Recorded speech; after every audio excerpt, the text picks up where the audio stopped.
The dinner table was silent as my husband, Marcus, stood up with a champagne glass in hand. His mother smiled excitedly, and his sister, Amanda, could barely sit still. I sat quietly, my fork hovering over my untouched salmon, already knowing what was coming. "I have an announcement," Marcus said proudly. "Jessica and I are getting married next month."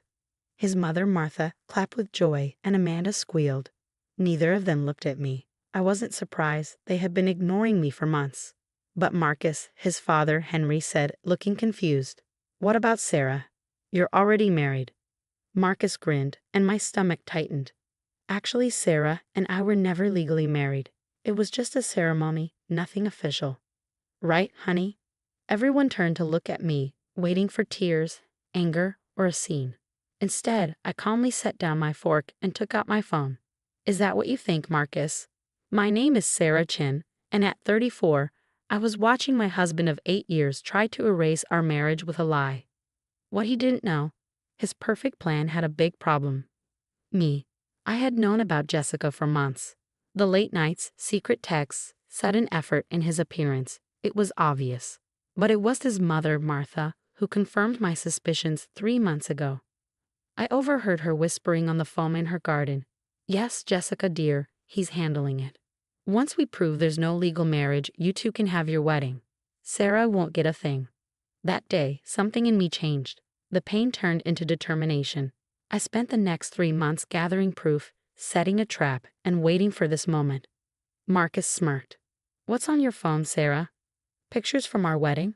Those don't mean anything legally." Martha chimed in with fake sympathy. "Dear, we know this is hard, but without proper registration, that ceremony was just a party." I met her gaze, remembering all the times she had looked down on me. My career, my background, my choice to wait on having kids. She thought she had won. "Actually," I said, opening my email, "I have something better than wedding photos. Want to see?" Marcus's smile faded. "Sarah, don't make this difficult. Jessica's waiting outside to join us for dessert. We wanted to do this properly, give you time to understand." "Understand what?" I interrupted. "That you plan to marry another woman while still married to me? That you and your mother lied about our marriage? That you secretly moved our assets before making this announcement?" Martha turned pale. Amanda froze, staring at her plate. Henry looked at his wife and son, his confusion turning to realization. "What are you talking about?" Marcus snapped, but I saw fear in his eyes. I turned to Henry, who had always been kind to me, though he rarely stood up to his wife. "Henry, did you know Martha helped Marcus remove my name from your family's summer house deed last month?" Henry's head whipped toward his wife. "Martha?" "She's lying," Martha said quickly, but her hands shook as she grabbed her wine glass. I kept scrolling through my phone. "I have all the documents here, including the original deed where my name was clearly listed. Funny how it disappeared just before this announcement." Marcus slammed his hand on the table, making the plates shake. "Enough. Show me proof we're legally married. Right now." I smiled, thinking about the documents safe in my lawyer's office, with copies in multiple places. "Oh, I will. But first, shouldn't we invite Jessica in? She should hear this too." Right then, the doorbell rang. Martha jumped up, eager for a distraction. "I'll get it." I leaned back in my chair, watching everything unfold. Jessica would walk in, expecting to see a broken wife giving up. Instead, she was about to find out that her future with Marcus was built on nothing but lies. The trap was set. Now it was time to watch it spring. Jessica walked into the dining room confidently, her high heels clicking on the floor. She was everything Martha had always wanted in a daughter-in-law. Young, elegant, from a rich family. The emerald ring on her finger sparkled, and I noticed how Martha smiled proudly. It was a family heirloom she had never offered to me. "Sorry I'm late," Jessica said, but her smile faded when she saw my calm expression. You thought I'd be gone by now." I finished for her. "Please, sit down. You need to hear this too." Marcus started to argue, but his father, Henry, stopped him. "Let her speak. I want to know what's going on in my own family." I pulled up a photo on my phone and held it out. "This is from the county clerk's office. 3 months ago, someone tried to check our marriage records. They pretended to be me, but the signature was fake. Martha, would you like to explain?" Martha froze, her wine glass halfway to her lips. When that didn't work, I continued, someone tried to change the records to show our marriage was never official. The clerk's office found it suspicious and informed me. They also kept copies of everything, including the fingerprints on the forms. Martha, those are yours. Jessica glanced between Marcus and his mother, looking unsure. What is she talking about? Nothing, Marcus snapped. Sarah's just making trouble. We're not legally married. I made sure of that. You made sure? I raised an eyebrow. Like how you made sure to hide the beach house you bought last year. The one you paid for with our shared money but only put under your name. Henry's head shot up. You bought another house? I turned to Jessica. Did he tell you about that house? Or about the secret account he's been moving money into for the past 6 months? Jessica's face went pale. Marcus. Don't listen to her, Martha said quickly. She's just jealous. Marcus told us you're perfect for this family. Young, able to have children, unlike someone who's too focused on her career. It was a typical insult from Martha, but it didn't bother me anymore. Actually, I said, opening another email, let's talk about family. Jessica, did you know Marcus was married before?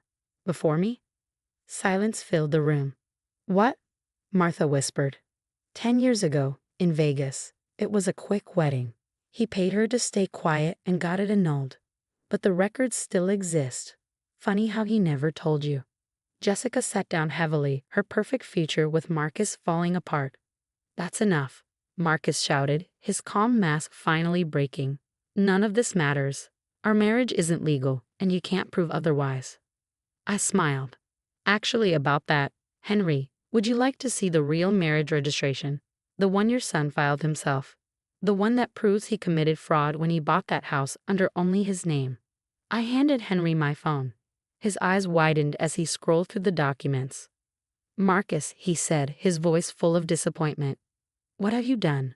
It's fake, Marcus insisted, but sweat was forming on his forehead. Like how you faked my signature to take my name off the summer house? I said quietly. The forensic report on that was very interesting. My lawyer has copies. Martha shot up from her chair, knocking it over. You investigated us. How dare you? No, Martha. How dare you? How dare you help your son commit fraud? How dare you try to steal from me? The clerk's office already filed a report about your actions. Jessica stood up, pulling off the emerald ring and dropping it on the table. You told me she agreed to step aside, she said to Marcus, her voice shaking.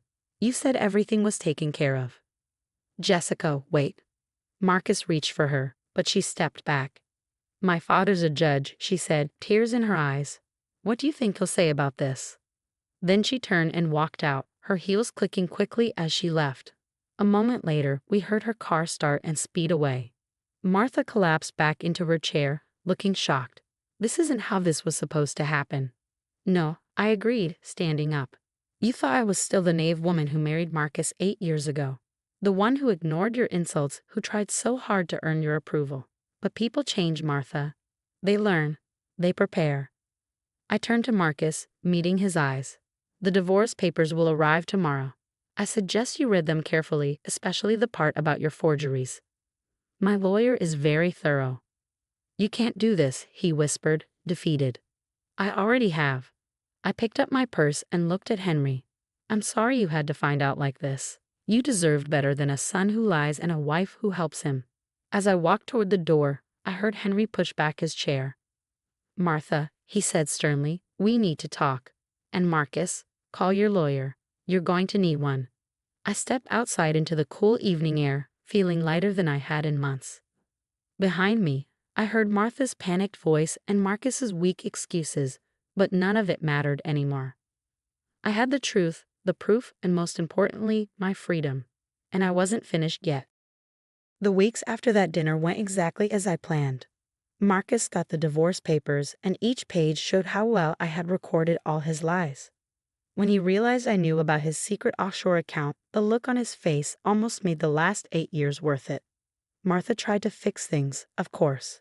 One morning, she showed up at my office, looking as elegant as ever, holding a fancy handbag I had once admired. Sarah, dear, she said sweetly, surely we can talk this through as a family. I didn't even look up, Family doesn't steal identities, Martha. The clerk's office was very curious about how you got my personal information to fake those documents. Her face went pale, but she kept going. That was a misunderstanding. I was just trying to help Marcus with the paperwork. The police don't see it that way, I cut in, finally meeting her eyes. Neither does Henry, from what I hear. That one hurt. Henry had moved out the day after our dinner and into their legal beach house. The one Marcus hadn't tried to hide. 2 days later, he filed for divorce. He couldn't forgive Martha for helping Marcus commit fraud. "You've ruined this family," she snapped, finally losing her calm. I smiled. "No, Martha. You and Marcus did that. I just exposed it." After she left, I got an unexpected call. It was Jessica. "I just wanted to thank you," she said softly. "My father told me that if I had married Marcus, I could have been part of the fraud. You saved me from a huge mistake." "He would have done to you what he did to me," I said. "You deserve to know the truth." The divorce went quickly, especially after the court saw the proof of Marcus's fraud. The hidden beach house, the fake signatures, none of it impressed the judge. Martha's attempt to change county records didn't help their case either. One evening, Henry called me. His voice was heavy with regret. "I knew Marcus had changed, but I never imagined this. I'm sorry, Sarah. I should have seen it sooner." "You're not responsible for their choices," I told him. "You did the right thing when you learned the truth. That's what matters." Even Marcus's sister, Amanda, reached out. She found proof that Marcus had secretly taken money from their grandmother's trust fund. The money meant for both of them. Suddenly, her golden boy brother didn't seem so perfect anymore. In the end, the divorce settlement worked out well for me. Marcus's fraud backfired, and I got more than I ever expected. The hidden beach house was sold, and the money helped pay back what he had stolen from me. Martha wasn't so lucky either. The clerk's office pressed charges for identity theft and attempted fraud. Her once glamorous social circle started avoiding her. Even her country club, the place she loved so much, quietly suggested she should resign.